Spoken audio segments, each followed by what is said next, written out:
You just realized your business needed to hire someone yesterday. How can you find amazing candidates fast? Easy. Just use Indeed. Stop struggling to get your job post seen on other job sites. With Indeed sponsored jobs, your post jumps to the top of the page for your relevant candidates, so you can reach the people you want faster. According to Indeed data, sponsored jobs posted directly on Indeed have 45% more applications than non-sponsored jobs. Don't wait any longer. Speed up your hiring right now with Indeed. And listeners of this show will get a $75 sponsored job credit to get your jobs more visibility at Indeed.com/ARTS. Just go to Indeed.com/ARTS right now and support our show by saying you heard about Indeed on this podcast. Terms and conditions apply. Hiring? Indeed is all you need. You just realized your business needed to hire someone yesterday. How can you find amazing candidates fast? Easy. Just use Indeed. Stop struggling to get your job post seen on other job sites. With Indeed sponsored jobs, your post jumps to the top of the page for your relevant candidates, so you can reach the people you want faster. According to Indeed data, sponsored jobs posted directly on Indeed have 45% more applications than non-sponsored jobs. Don't wait any longer. Speed up your hiring right now with Indeed. And listeners of this show will get a $75 sponsored job credit to get your jobs more visibility at Indeed.com/ARTS. Just go to Indeed.com/ARTS right now and support our show by saying you heard about Indeed on this podcast. Terms and conditions apply. Hiring? Indeed is all you need.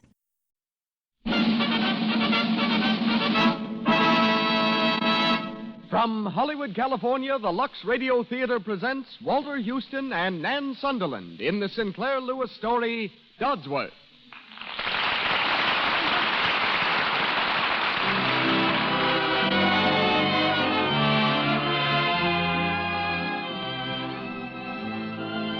Lux presents Hollywood. This program, ladies and gentlemen, is your program, for the Lux Radio Theater is made possible by your purchases of our products. Starring tonight on our stage on Hollywood Boulevard are Walter Huston, his wife Nan Sunderland, Barbara O'Neill, Pedro de Cordova, and Barbara Kent. As special guest, Mr. Arthur M. Levy, head of styles and wardrobe at 20th Century Fox Studios. Louis Silvers conducts our orchestra, while our entire production is under the personal direction of that celebrated pioneer of motion pictures. Ladies and gentlemen, Mr. Cecil B. DeMille.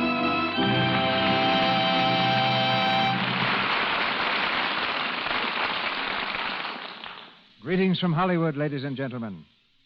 After 35 years behind footlights, Walter Huston's idea of happiness is to do one play a year, one picture a year, and 2 broadcasts in the Lux Radio Theater.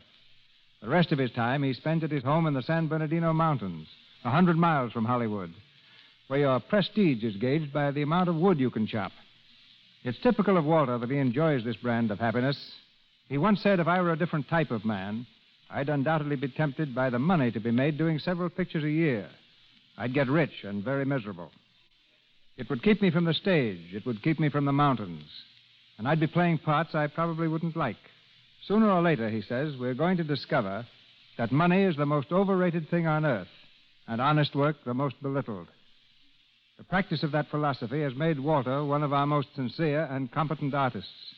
As Dodsworth, in Sinclair Lewis' distinguished story, he returns with Nan Sunderland, Mrs. Huston, to enact for us again one of the most memorable performances ever given on our stage. Our delight in hearing Miss Sunderland is one which theater audiences will soon share when she appears on Broadway in a new play. She's heard tonight as Fran. Also high on our star-studded cast are Barbara O'Neill as Edith Courtwright, Barbara Kent as Emily Dodsworth, and Pedro de Cordova as Arnold Israel. And here's our play, the Lux Radio Theater production of Dodsworth, starring Walter Huston and Nan Sunderland.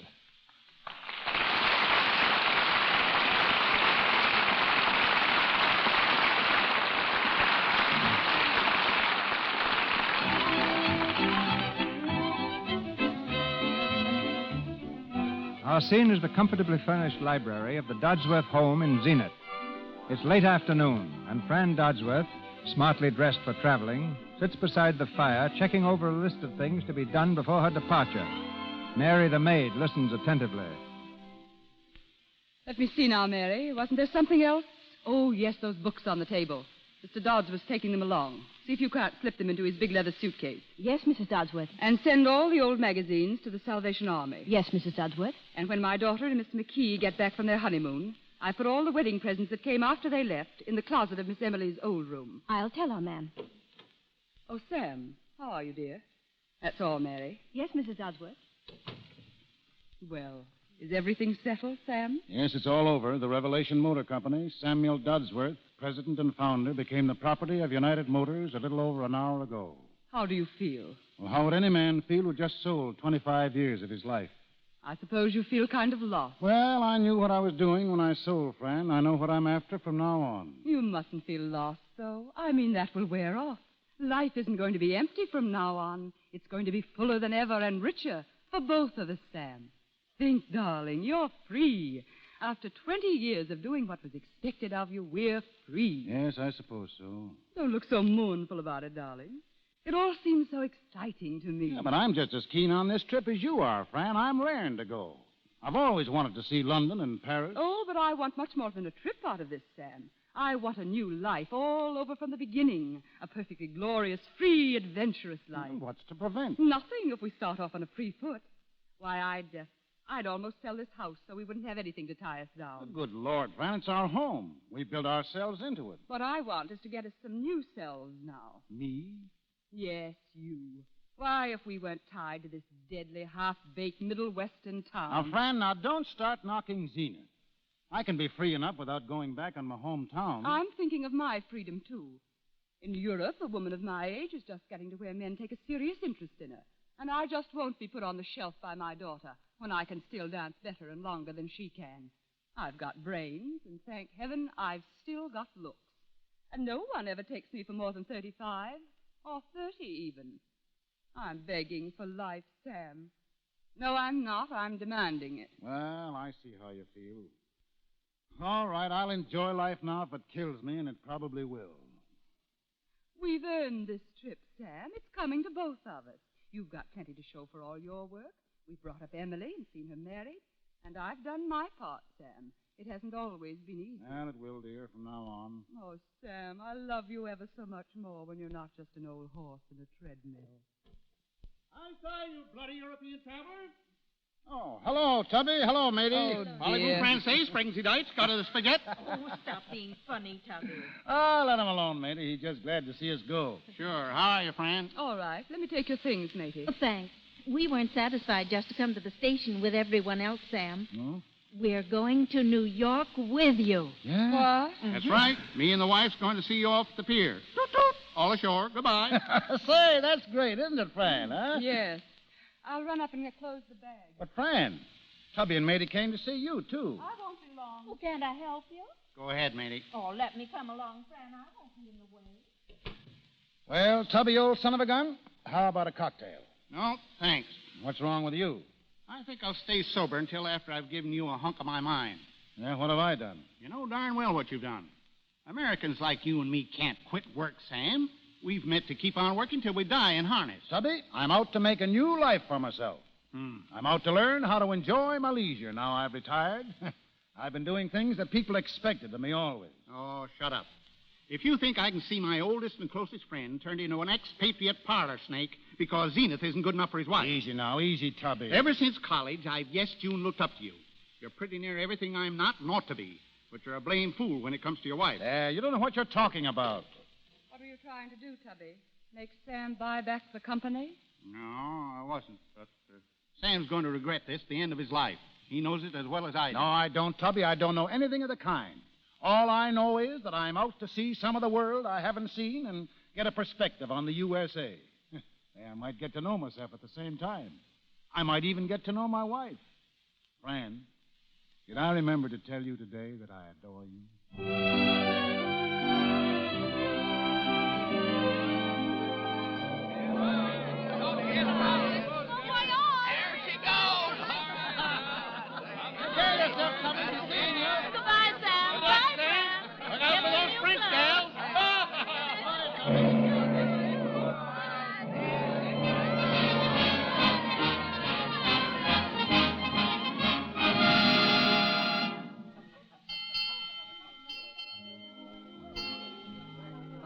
Major Lockett. Well, here you are. I've been looking for you, Fran. Have you? Wasn't the captain's dinner delightful? Done up quite well, I thought. Where's your husband? I left him out on the deck to cool off. The fresh air won't hurt him. He thinks he sees a lighthouse or something. Sorry it's over, Fran. Sorry, what's over? The voyage. No. Oh, not that I've been bored. You've taken excellent care of that, Major Lockett. If it hadn't been for meeting you Britishers, though.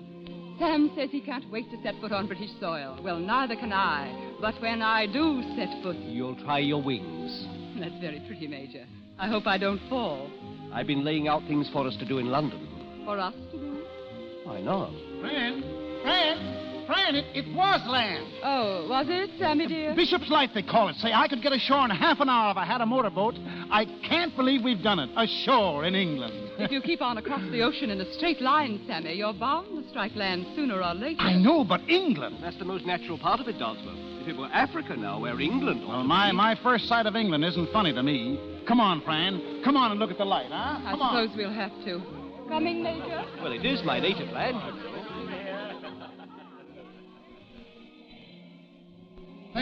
There you are. See it, Fran? Look, Bishop's Light. Yes, Sam, I'm cold. Let's go in. You know, I could get ashore in half an hour if I had a fast motorboat. I'd rather dance. Coming, Major Lockett? All right, you two go along. I'll join you after I've calmed down. Mr. Dodsworth? Oh, hello, Mrs. Courtright. What was it you just called that light? I saw it, too. Bishop's Light. Of course, I've never been across before. I got excited. Well, there's nothing like a first trip to Europe. Yeah, especially when you're old enough to know what you're after. What are you after? Well, I'm enjoying my leisure. You see, I've been doing things myself for a long time now. I thought I'd give things a chance to do something to me. Oh, the education of an American. Yes, you might call it that. How long have you given yourself? 6 months. Oh, I'll be homesick by then. Yes. I was homesick the first year I came over. Came over? Where from? Michigan. Oh, are you an American, Mrs. Courtright? I don't know what I am. I used to be a British subject by marriage. I don't know that one can be a British subject by divorce. I expect I'm just a woman who lives in Italy. Italy? Why? It's cheap. Oh. Say, what's it like? Well, now, that depends on what one's after, as you'd say. Well, when a man has no more job and his wife wants a fling, there are worse things than travel. Much worse. Yeah, but for a steady thing, give me America. For Americans, that is. Your wife wouldn't say that. She will by the time our 6 months are up. I hope she does. Drifting isn't nearly as pleasant as it looks. Say, if you don't like it, why don't you give it up? Well, one drifts for a lack of a reason to do anything else. Well, what do you want? What do you suppose any lone woman wants? I guess I've been talking too much again. I'm sorry, Mrs. Courtright.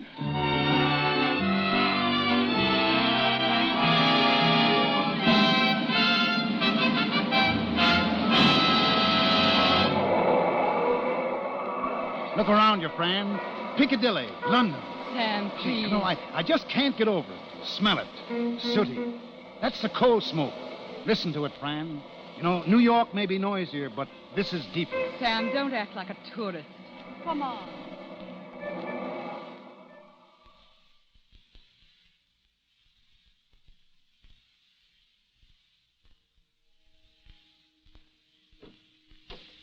Well, here we are.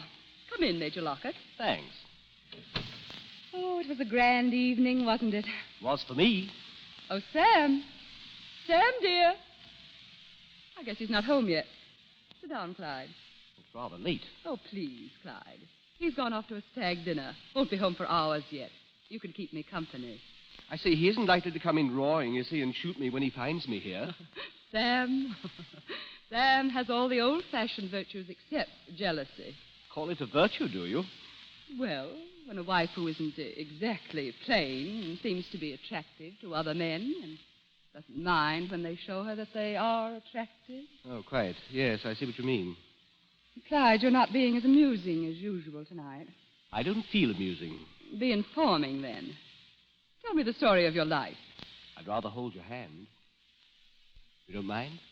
You do it so beautifully that I rather like it. Fran, do me a favor. What?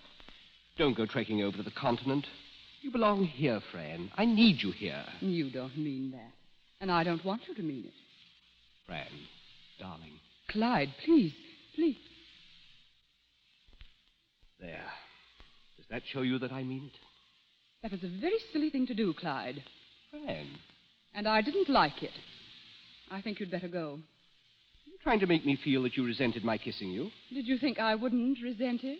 Sorry, I thought I was doing what was expected of me. I thought civilized people knew where an innocent flirtation stops. Will you go, please? Of course. Fran, you've the most charming and childish misconception of yourself.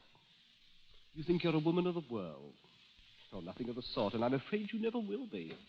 Oh, hello. Oh, hello there, Dodsworth. You folks just get in? Yes. Now, how was the show? All right, if you like entertainment that ends badly. Good night. Good night. You know, he's not so bad. He's fresh, but he's not so bad. My friend, darling, what's the matter? What is it? I've never been so furious in my life. What, Lockhart? Don't mention that rotter's name. What did he do? He insulted me. Yeah, how far did he go? When I tried to put him in his place, he said things to me. He said things that I can't bear it. Well, I suppose it's up to me to go out and shoot him. Don't joke, Sam. Well, I would feel rather like a fool. You know, you and I aren't up to this sort of thing. It kind of makes us look like the hicks we are. Sam. Well, it does, and it's your own fault for leading him on. So I'm to blame. Well, you must have given him some excuse for making a pass. You have been flirting with him, and you've got such a sweet way of bawling me out in front of him that he'd naturally conclude... I've never said anything to embarrass you. I'm always loyal to you. Oh, you'll be sorry. You'll be sorry. And I'm tired. I'm tired, too. All right, then we're both tired. Oh, Sam, Yeah, what is it now? we never used to scrap so much at home. I guess we haven't got enough else to do over here. Don't say that. It's England. England's such a strain. I want to go over to France tomorrow, Sam. I don't. I like it here. I don't. Now, I'm just beginning to get on to things in London.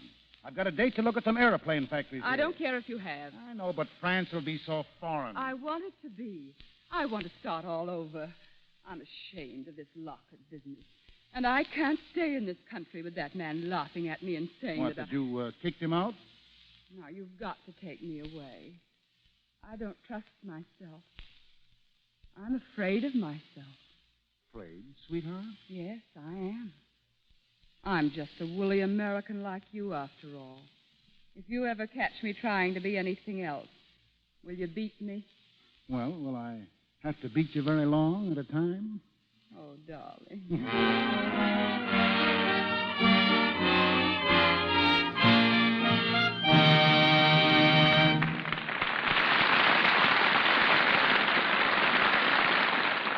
The Lux Radio Theater continues with Walter Huston and Nan Sunderland in Dodsworth in just a moment.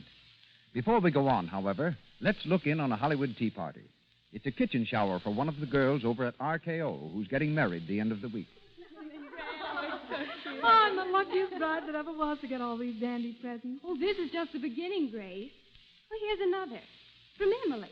And I bet I know what it is. And I bet I do, too. It's a flower, sister. And look, she's written a poem. It's because of your biscuits your husband starts drifting. You just realized your business needed to hire someone yesterday. How can you find amazing candidates fast? Easy. Just use Indeed. Stop struggling to get your job post seen on other job sites. With Indeed sponsored jobs, your post jumps to the top of the page for your relevant candidates, so you can reach the people you want faster. According to Indeed data, sponsored jobs posted directly on Indeed have 45% more applications than non-sponsored jobs. Don't wait any longer. Speed up your hiring right now with Indeed. And listeners of this show will get a $75 sponsored job credit to get your jobs more visibility at Indeed.com/ARTS.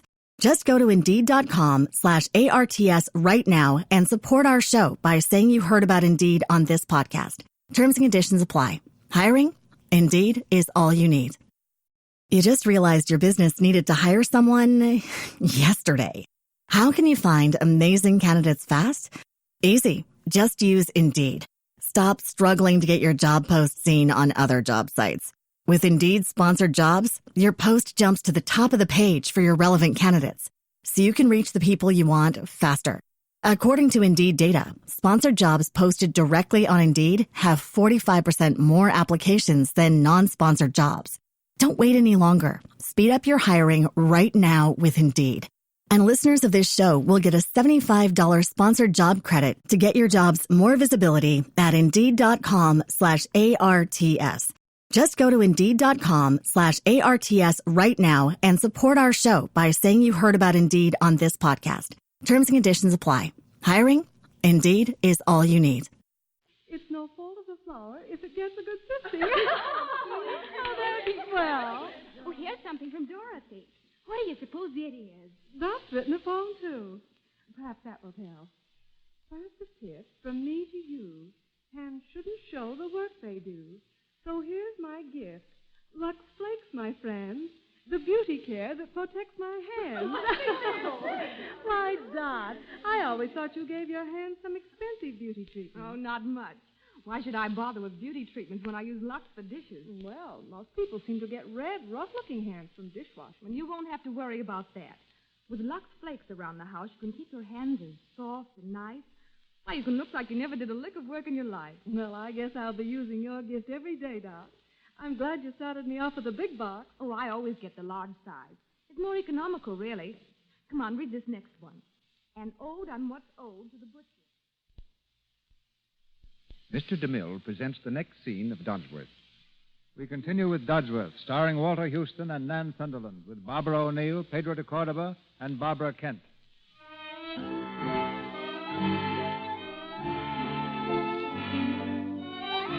1 month has passed, and the Dodsworths are in Paris.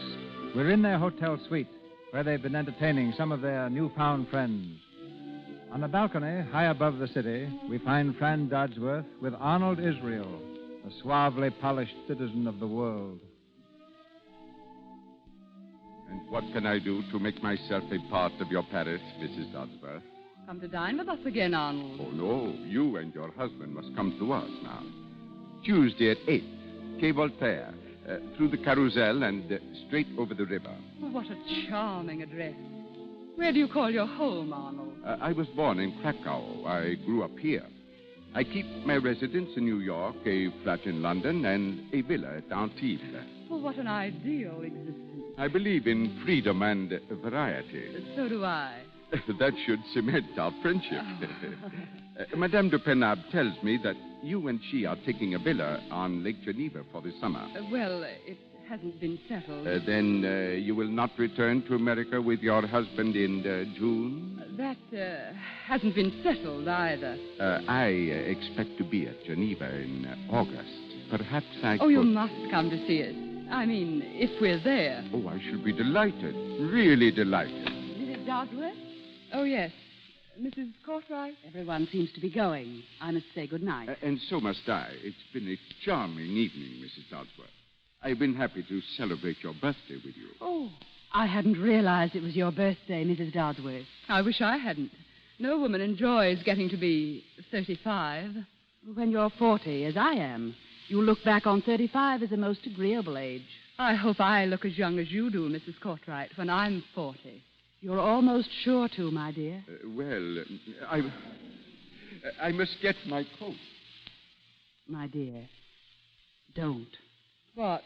You're so charming. Be sure you're right. I don't know what you're talking about. Shall we go in? Well, then I went in where Napoleon was crowned, and I sat down, and there I was. Napoleon and Sam Dodsworth of Zenith together. It was a big kick, I tell you. Oh, hello, friend. Mr. Dodsworth has been giving us his impression of Paris. Oh, yes? The manufacturer of automobiles comes into contact with Gothic permanence and finds it overpowering. Right. That's exactly what I like about sightseeing. It shows you how small you are in time as well as space. Of course, Fran says it isn't the thing to do, but I like it. What do you say, Kurt? Paris? I detest it. For me, it is a motion picture made by lunatics. Well, I have listened while an American automobile magnate, an Austrian travel agent, and an international banker have explained Paris to me, a Parisian. Eh bien, now I go home.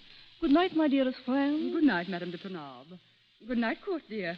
Thanks for my sweet flowers. Call me up tomorrow. We might dance somewhere for tea. Entendu. Good night. Good night, Kurt. Good night, Good night, Arnold. Good night. Good night, Good night, Mr. Dodsworth. Oh, are you going too, Mrs. Cartwright? I must. but I stole a bit of your paper to write my Italian address on. Here it is. Come and see me. Say, we'd love to. Please do. Good night. Good night, Mrs. Cartwright. You like that woman, don't you? Well, you thought she was the most distinguished-looking woman on the boat. She seems a front in Paris. Though, you know, I'm always glad to entertain any of your friends, Sam, even the not particularly amusing ones. Oh, I think I'll go to bed. Coming? Yes. Say, Fran, Yes? haven't we had about enough of Paris? My dear Sam, unfasten the shoulder strap, will you, mon vieux? No, I mean, isn't it about time we began thinking about going home? Home? No. I want to see lots more of Europe. Well, so do I, but we could get in a couple of months of the Mediterranean and Germany and still catch a June sailing. And I want to see Venice and Rome and get a stein of real German beer before I'm through. Still planning your tourist vacation, are you? Well, I don't see much percentage just sitting here on my rear end. No, I've got some business I want to attend to. I'd like to see Emily. We haven't seen her since the honeymoon. I'd like to be in New Haven for my class reunion. Sam, Yeah? why don't you go home? What, without you? Yes. Get yourself a new lease on life, and then come back and join me. Why don't you? No, I wouldn't want to go home without you, Fran. Well, I can see you aren't enjoying Paris. I'm only thinking of your pleasure. If you thought of mine, you wouldn't ask me to leave here just when we're getting to know some really nice people. Well, I don't think they're so nice. We needn't go into that again. Well, I don't, and I don't see what you see in them. Now, this Arnold Israel may be all he says he is internationally and financially, but he certainly is no Barney Baruch. Sam. This Mrs. Penabo, well, she may be all right, but I hate to think who pays the bill when that young Austrian Kurt takes you out. Arnold Israel happens to be one of the most distinguished living financiers. Yeah. And Renee, and it is Madame de Penable, not Mrs. Penable, is a true woman of the great world here. Kurt may be poor, but he holds one of the oldest titles in Austria, and they all belong to the most amusing and exclusive crowd in Paris. Fran, do you think the real thing in Paris would hang out with a couple of hicks like us? Hicks? All right, now what else are we? I'm just an ordinary American businessman, and I married the daughter of a Zenith brewer who's flying pretty high these days. I suppose you know what you mean by that. Well, why won't you sit at a sidewalk cafe with me? Because smart people don't. I'm not smart. I am. Then you ought to be smart enough not to care what people think. Now let's have the one about the great motor magnate and all he's done for the automobile industry. You may be the most impressive man in Zenith, but you're not in Zenith now. You're in Paris. And I'm sick and tired of apologizing to my friends. Have you been apologizing to this crowd for me? Yes, I have. Hello? Yeah? Oh, I'm sorry. All right. Well, we've been making so much noise, someone's complained. How humiliating. Yes, isn't it? All right, go ahead. Pipe down, but go ahead. I'm waiting. You're hopeless. If you had the mistiest notion of civilization here. Yeah, well, maybe I don't think so much of it, though. Maybe clean hospitals, concrete highways, and no soldiers along the Canadian border come near my idea of civilization. There are 20 million automobiles in America. I've contributed something to every one of them for my own personal civilization. And if that isn't more than knowing how to order dinner as your friend the madam... Don't call her the madam either. All right. Let's not go into that again. I'm going to get out of this town and back to doing something and take you along. Sam, I'm not going. Oh, yes, you are.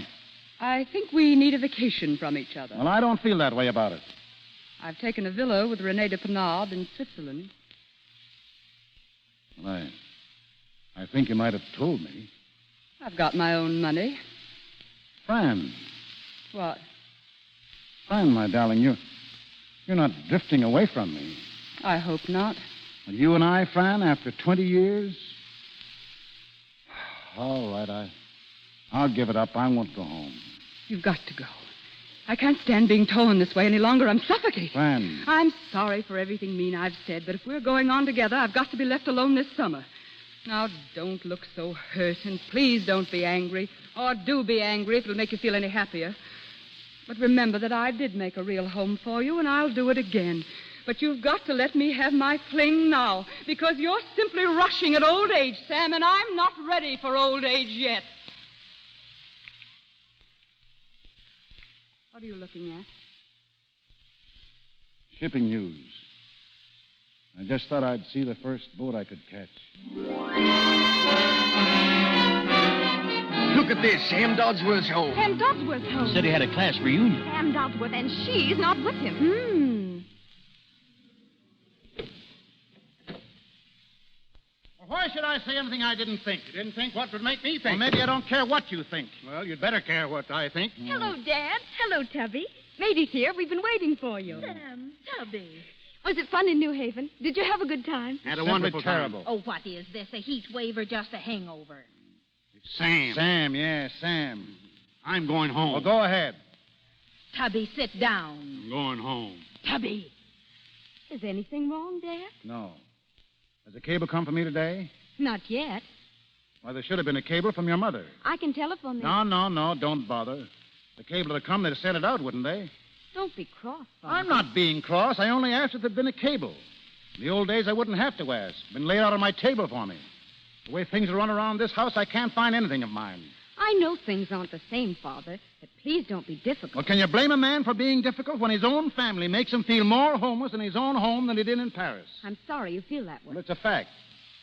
I'm not being difficult. Where's my mail? There isn't any. No mail? My mail should be laid out on this table. But, Father, if there isn't any mail to lay out... Your mother always had my mail laid out. No cable, no mail. Is that the trouble, Sam? What? No cable and no mail. No. Have a cigar, Tubby? Anything, Sam? Anything? All right, where are the cigars? Why, Harry smokes cigarettes. I'll order some. No, don't bother. It never would have been like this in your mother's day. No mail, no cigars, no cable. Father, I'm sorry things aren't Father, I'm sorry things aren't the way they used to be. But Harry and I are living here now. And I wish you'd stop speaking of Mother as though she were dead. I'm not speaking of your mother as though she... Oh, yes, you are, Sam. You are. Well, Fran's coming home. Is she? Dad. Yeah, she's coming any time now. I wrote her over a week ago and told her to come back. Just waiting for a cable to tell me the boat. Oh, dear me, Mr. Dodsworth. What's the matter with you? Well, here's a cable for you. It came this afternoon, but let me see it. Thank heaven. Maybe we'll get a little peace and quiet around here now, Emily. What's the matter, Sam? Isn't Mother coming? This isn't from your mother. It's nothing. Go outside, Tubby. Huh? Oh, sure. Come on, Tubby. Yeah. So long for a while, you old horse thief. Sam, what is it? She's not coming, matey. I guessed as much. What does she say? Want a few more months, Europe. Hope you're having good time home. You just realized your business needed to hire someone yesterday. How can you find amazing candidates fast? Easy. Just use Indeed. Stop struggling to get your job post seen on other job sites. With Indeed sponsored jobs, your post jumps to the top of the page for your relevant candidates, so you can reach the people you want faster. According to Indeed data, sponsored jobs posted directly on Indeed have 45% more applications than non-sponsored jobs.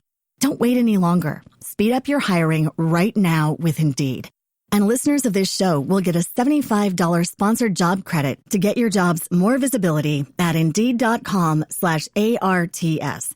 Just go to Indeed.com/ARTS right now and support our show by saying you heard about Indeed on this podcast. Terms and conditions apply. Hiring? Indeed is all you need. Not one word about me going over. No, she's thoughtless. No, she's not, matey. She's scared. Scared? Of what? Of growing old. Sam, those people she's with, the ones she mentioned in her last letter, do you know them? Yeah, sure. Like them? Oh, they're all right. Who's Arnold Israel? Israel? Oh, he's one of those custom-built internationals you see in the Rhoda Graveyard section every Sunday. Oh. Well, give us a kiss now. Say, will you lay off those European liberties with my wife? Oh, come on, Tubby.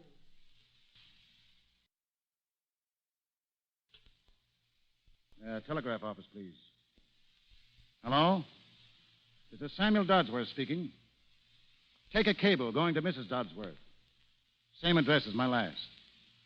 Ready? Sailing Aquitania Wednesday. Meet me, Ritz, Paris. Love. Signed, Sam. And take another. Going to A.B. Hurd Agency, London. Sailing Aquitania Wednesday.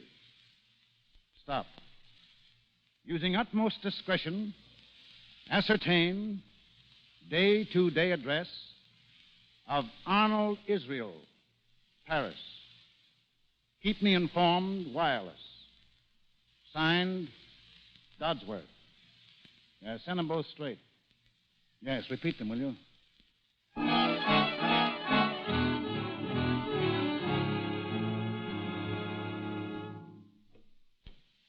Well, Fran, this looks natural. The suite was as cool as anything in Paris, so I took it again. You must be tired from your trip. How long is it from here to Lake Geneva? Oh, I've come further than that. I've come from Biarritz. Oh, Biarritz, huh? Yes. I was alone, of course. What are you looking at, Sam? Did I remember to write you that I adore you? Why, no. I don't believe you did. Do you? Why do you keep looking at your watch? I'm expecting a caller. This time of night? At Who? Cherbourg, I sent a man a telegram to meet me here. He's late. I'll give him 10 minutes more. You're very mysterious. I've never seen you like this before. No? I've never seen you like this either, Fran. Well, if we've got to stay here in this stifling room, how is Emily? Very happy. She's going to have, Now, wait a minute, I'll answer it. I'll wait in the bedroom. No, I'd rather you stay. Sit steady. Sit down, darling. Come in. Arnold. Good evening. Fran, I tried to reach you on the telephone to let you know I was coming. You came from Biarritz, too, didn't you? I wanted to see you two face to face. Now, I know the whole story. I never heard anything so outrageous in my life. Suppose Arnold was in Switzerland. What if he was in Biarritz? Do you know how insulting you are? You don't know how insulting I'm going to be if you don't quit this play acting. Play acting. Now, I know where you've been, and I know who you've been with.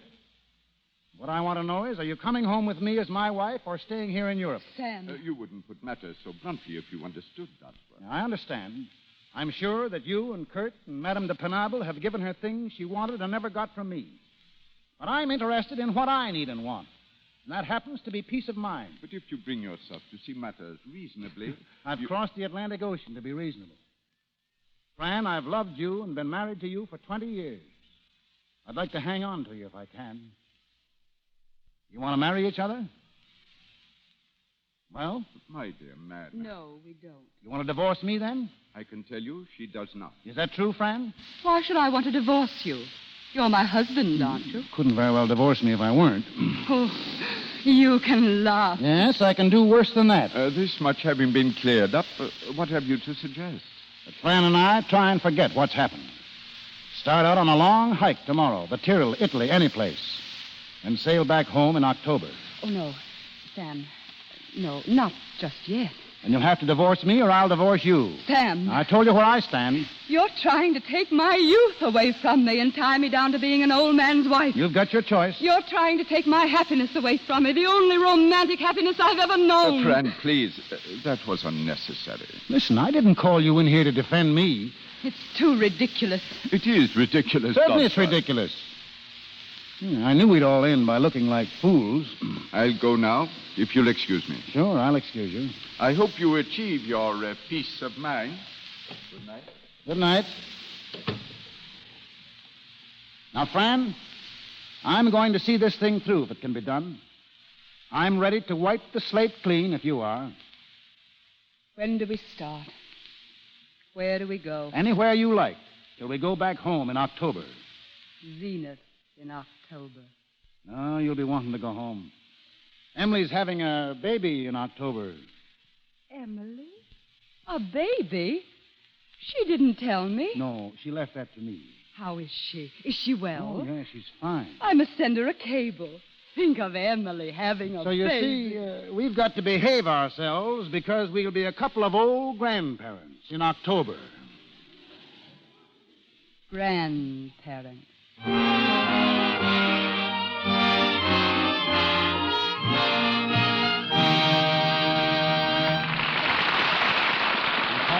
Station identification. This is the Columbia Broadcasting System.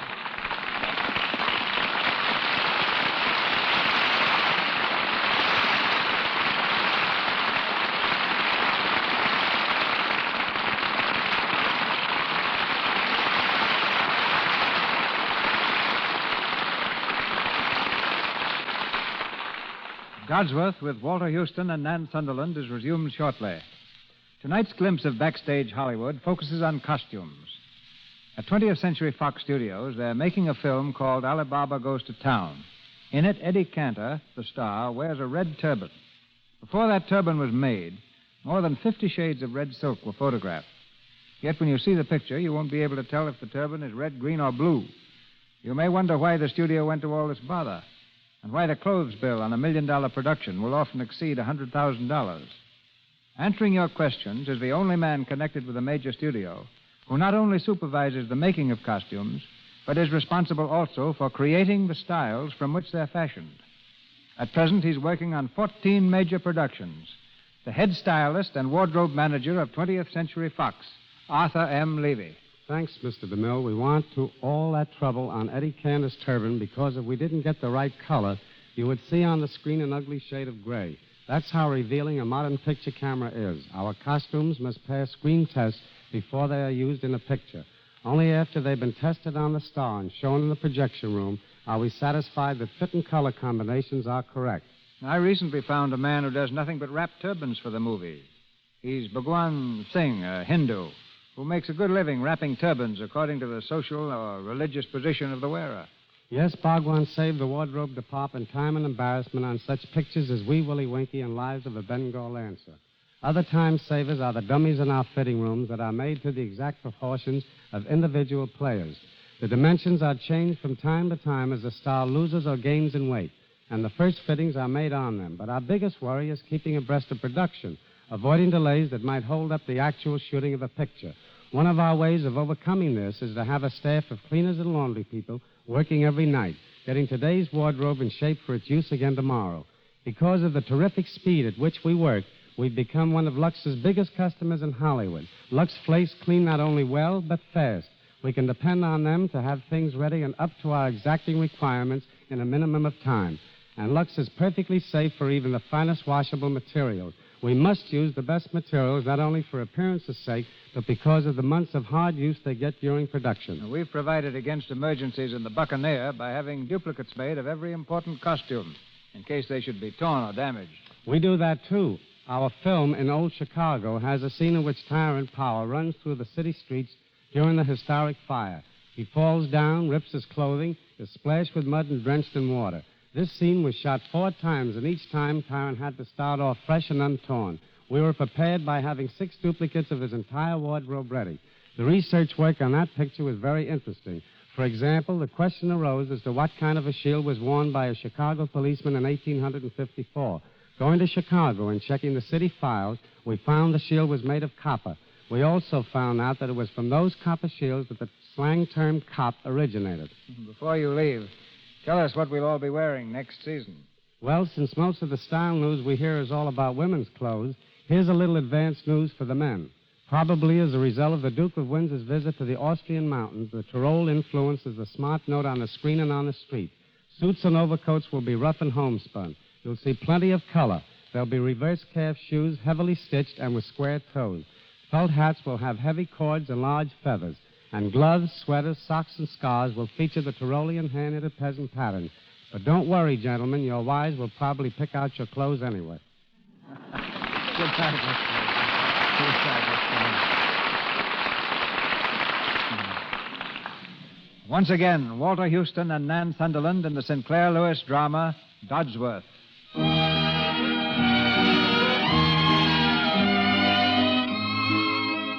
October, and Fran Dodsworth and Sam are still in Europe. It's early evening as we find them standing at the window of their hotel room in Berlin, gazing into the faintly luminous darkness. Fran breaks a long silence. I love Berlin. Don't you, Sammy? I love you, Fran. Oh, Sam, darling. Will you let me thank you for all the lovely places you've taken me? I'm so heedless and silly that I don't speak of it as often as I should. But I'm terribly grateful inside of me, Sam, darling. Have I won you back for my wife, Fran? Yes, Sam. By not being a tartar husband. By letting me have fun with that nice little court and not thinking I'm a hussy. By helping me to forget Arnold Israel. You just realized your business needed to hire someone yesterday. How can you find amazing candidates fast? Easy. Just use Indeed. Stop struggling to get your job post seen on other job sites. With Indeed sponsored jobs, your post jumps to the top of the page for your relevant candidates, so you can reach the people you want faster. According to Indeed data, sponsored jobs posted directly on Indeed have 45% more applications than non-sponsored jobs. Don't wait any longer. Speed up your hiring right now with Indeed. And listeners of this show will get a $75 sponsored job credit to get your jobs more visibility at Indeed.com/ARTS.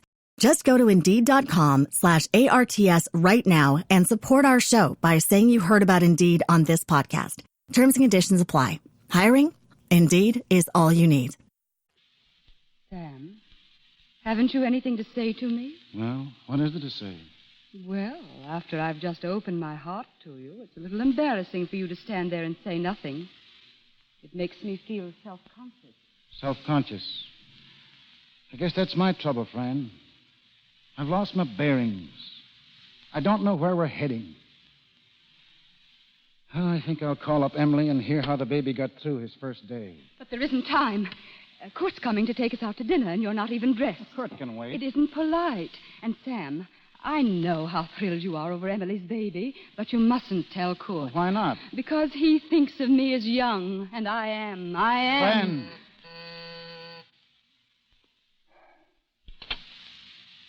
Come in. Hello.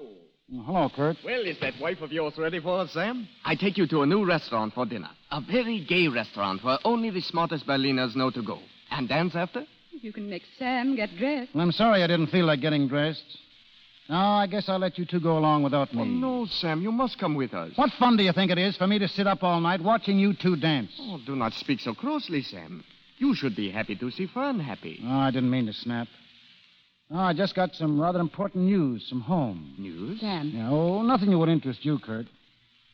I'd like to sit by myself and think it over.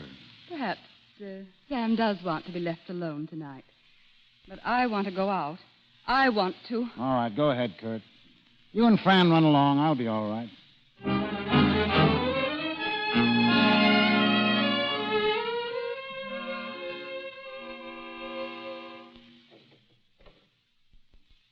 Come in, Kurt. I can't go to bed tonight. I've been having too much fun. I do not like coming in here so late. I do not think Sam would like it. Sam's dead to the world. Don't talk loud, that's all. But, Fran, dear... Please, Kurt. Let poor little Fran have her fun while she can. There isn't much time left. Oh, darling, Fran. Kurt. You know I love you, Fran. You know that. Have you not been happy with me here in Berlin? Oh, yes, I've been terribly happy. I've loved it, Kurt. You know I have. I think you could love me, Fran. I think you could. But there's no good talking about that. There's nothing we can do about it, is there? No. You are married to Sam. I can't ask you to be my wife. Kurt, you want to marry me? Does that surprise you? Oh, Fran, why are you not free? If I were free, Kurt? Oh, my darling. Don't. Please don't. Forgive me. I'm not angry. Oh, my dear. Will you not say a more kind word, Fran? Some other time. Will you let me kiss you good night? Oh, Kurt. Good night, Kurt. Good night, Fran.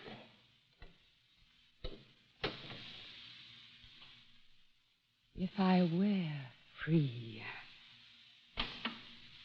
Sam. Oh, hello, Fran. I didn't know you'd come in. I didn't know you were awake. I'm sorry. Pretty if late. Not that I mind. No? Well? Wait, Fran. I've been looking at the sailings.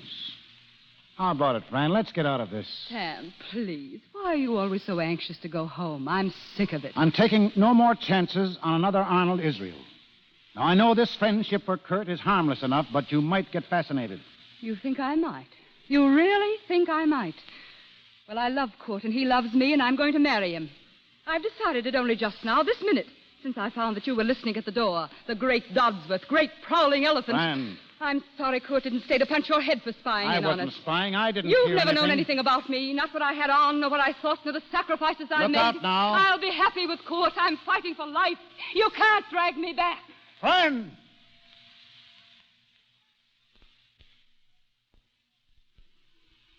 All right. Can you get your divorce here? What? Your divorce? Oh. Yes, I think so. We should wait a few months. Why? Well, I'd like you to feel absolutely sure about Kurt. It's my funeral now, isn't it? Yes, I guess so. I'll have to get used to that idea. I guess I can.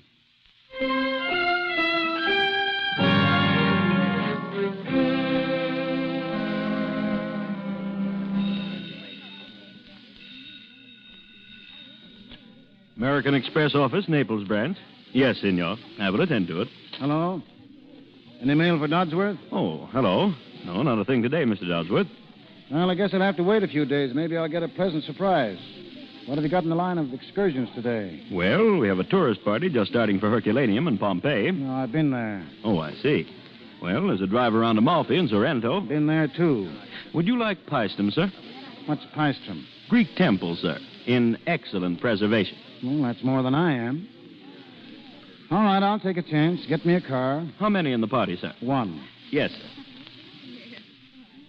Mr. Dodsworth, Hmm? do you remember me? Mrs. Courtright. Well, isn't this great? Sit down if you've got a moment. Well, time is something I've got nothing else but. And how is Mrs. Dodsworth? She's fine, thanks. I haven't got her along with me this trip. Oh, she doesn't like traveling? Does anybody? Well, I don't know. I suspect that most people travel to get away from themselves. Well, I've been at it 2 months now. I'm glad to hear why. Alone? No, I'm getting used to it now. Well, I don't want to intrude or be impertinent, but... Well, I'm sorry. Well, I guess it's a pretty ordinary story. My wife's younger than I am and livelier. I happen to be undressing in public like this. I never did that before. Will you keep on traveling now? Yes, I've got to stay over and be on hand for the divorce. Where? Berlin. I see. Could you let yourself enjoy life for a while? Show me how. I wonder if you could. Well, none of this that's happened to me was my idea. Well, then, why don't you break away from your hotels? Forget about Berlin and move out to me. Out to you? It's out where I live at Posilippo. Oh, it may be straining our slight acquaintance, and I can't make you as comfortable as your hotel does. When you want a bath, you'll have to choose between the tin tub and the Mediterranean. But if you like swimming and fishing and a willing listener... Yeah, that's awfully kind of you, Mrs. Courtright, and mighty friendly, but I don't see how I could. Why not? Well, what did your neighbors say? They'd say any number of things. Exactly. But that doesn't mean they'd be right. They won't be. Oh, come along. We can bolster each other up. And I'm certain you need a little peace of mind.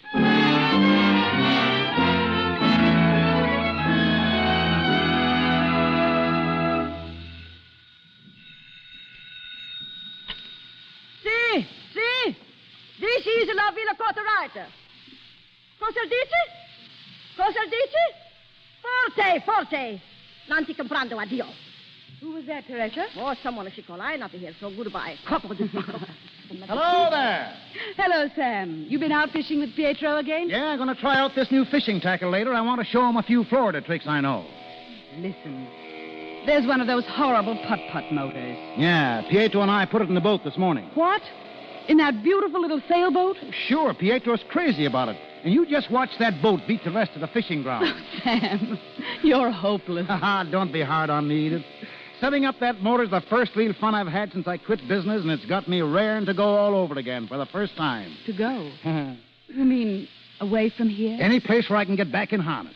Think I'll try aviation this time. The idea of a Moscow to Seattle airline kind of strikes me. Moscow to Seattle? Yeah, might be the first man with his own round-the-world system. Say, I know what we'll do. We'll make a little preliminary survey. Where's that map?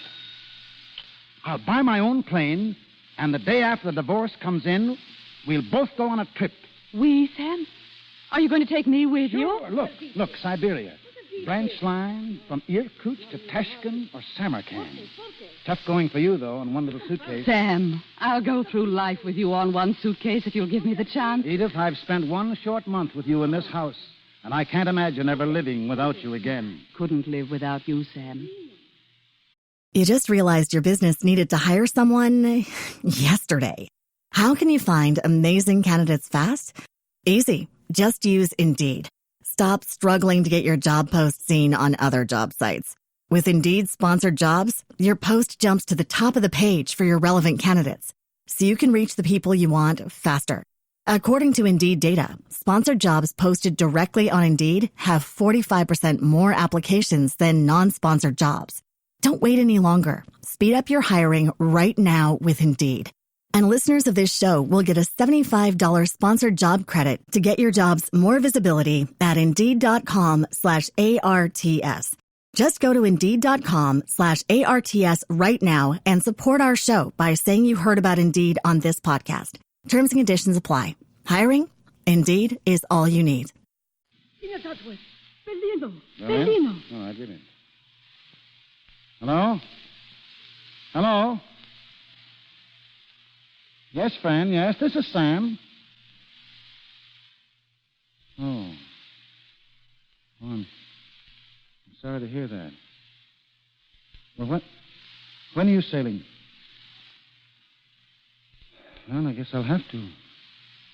No, that's all right. Very well. Get the tickets. Goodbye. Well, Kurt has chucked her over. She's dropping the divorce. Going home on the ultimate day after tomorrow.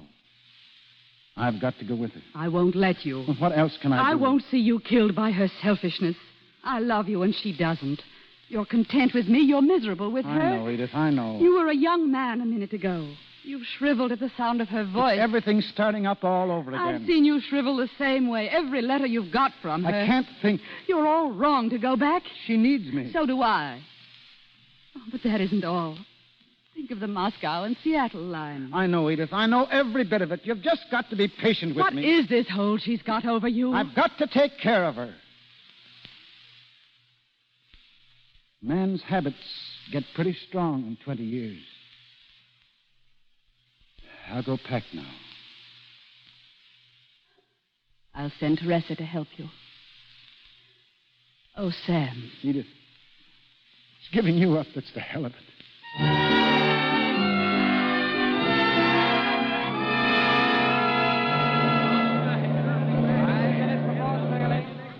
5 minutes.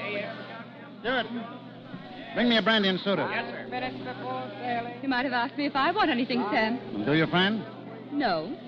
But if I've got to sit here in this icebox they call a bar, we've got to shut that door. Very well. It's a cold morning, and I'm not dressed for drafts. I didn't expect to have to sit practically out of doors in the middle of winter. All right, go on. You were saying, Fran. What? Oh, yes. You were so right about Kurt, Sammy dear. I can't think how you guessed it, because you aren't usually so awfully good at judging character. His family may be as old as the Colosseum, but when I saw his mother, my dear, what a front. Don't. What's the matter with you? Don't ride Kurt and his mother that way, that's all. I'm sorry. I'll be good. Though I should have expected you to defend them. No, I suppose not. Well, I know how you always let bygones be bygones. It's such a wonderfully happy ending to all our wild little escapades, isn't it? Yes, isn't it? Sam, will you look at that hat that woman has on, and will you regard her shoes? Oh, but wait until you see some of the clothes I've got. I'll show Zenith something. Maybe it'll wake up a little. You seem rather distrait, Sam. Yeah, do I? Well, maybe I don't like your riding Zenith that way either. I don't seem to be able to strike a congenial note. I do think you might meet me halfway. As I look back, though, I don't blame myself. I can't, really. You were a good deal at fault, too. There are sins of omission, Sammy dear. Stewart. Yes, sir? Take this check. Go to Suite 7 on B deck, get the suitcase with this number on it, and bring it here. Yes, sir. What's the idea, Sam? I'm not sailing with you. You're not sailing. No, I'm not.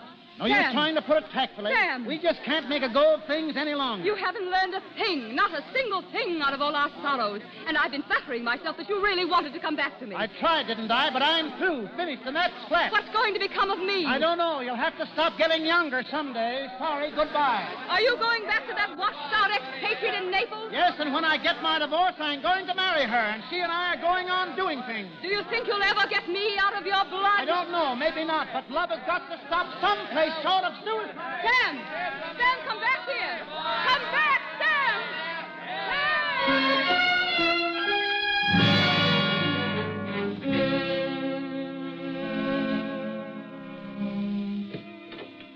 Edith!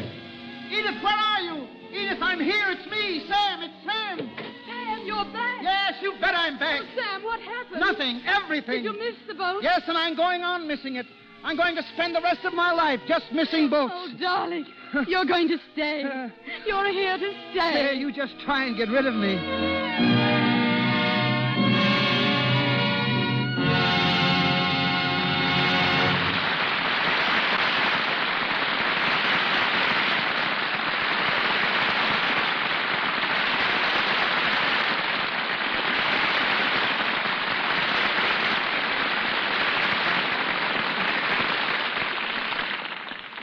So ends the last chapter of Dodsworth. I know you want to hear from Walter Huston and Nan Sunderland, and they'll take their curtain call in a moment. First, a word from Melville Ruick. Thank you, Mr. DeMille. Before Mr. DeMille introduces our stars, may I leave this thought with the ladies. These days, you're probably getting some new clothes for fall and winter, and some new stockings in subtle shades to blend with the new colors. Naturally, you want those stockings to look just as nice each time you wear them as they do right now. That is where Lux comes in. Lux flakes are especially made to protect your stockings. They save the elasticity, you know, cut down on runs. So why not ensure the subtle flattery of those new stockings with Lux? Our producer, Mr. DeMille. For 8 years, Walter Huston and Nan Sunderland have always appeared together. So tonight's performance had an added distinction, in that it was their last co-starring vehicle, at least for a while. That's true, C.B. But in case Walter Winchell is listening in, let me add that everything is all right. In fact, everything was never better. Here's what's happening. First, Walter has a picture to do at MGM, Benefits Forgot, the story of the time of Abraham Lincoln. Are you playing Lincoln again, Walter? No, I guess I'm one of those very few actors having once played Lincoln were able to get away from the role. This time I'm a circuit rider, a preacher. While I'm making the picture, Nan goes to New York for her play. Which is also historical. It is Sidney Harmon's production of Robin Landing and goes all the way back to 1785. Well, Nan, good luck. Around Christmas time, I expect to open on Broadway in Mr. Tutt. You know Mr. Tutt, C.B.? He's that long-haired lawyer and fisherman that Arthur Train writes about. You see, I'm getting in training already. How do you like the hair? Well, I was about to suggest that a nice permanent wouldn't hurt at all. So have a lot of people. Even our brand-new dachshund, Fraulein, barks at me now. But it's strictly for art's sake. Long hair or short, come back to us again, Walter, as soon as your play's through.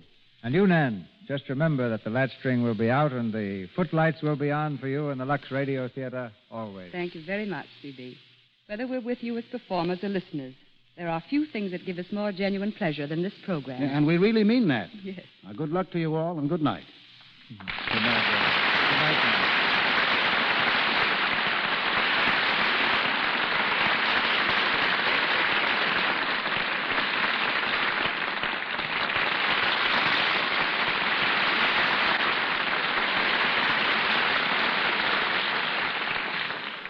Each Monday night, the Lux Radio Theater presents the human scene in one of its more dramatic phases. And while rash promises are best avoided, I believe we can safely say that our production next Monday night will bring you one of your most enjoyable hours. Our play, The Unforgettable Stella Dallas, which Samuel Goldwyn has so recently presented to America. And what is especially good news, we'll have the same magnificent stars as the picture: Barbara Stanwyck, John Bowles, and Anne Shirley.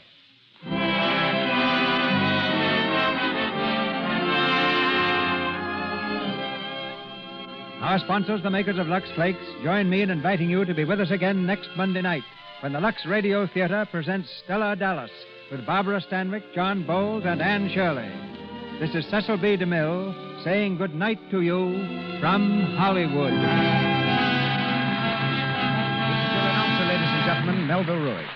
In tonight's cast were Harlan Briggs as Tubby, Martha Wentworth as Madame de Penab, Hugh Huntley as Lockhart, Frank Nelson as Kurt, Gretchen Thomas as Matey, Lou Merrill as travel agent, Margaret Brayton as woman, and James Eagles as page boy.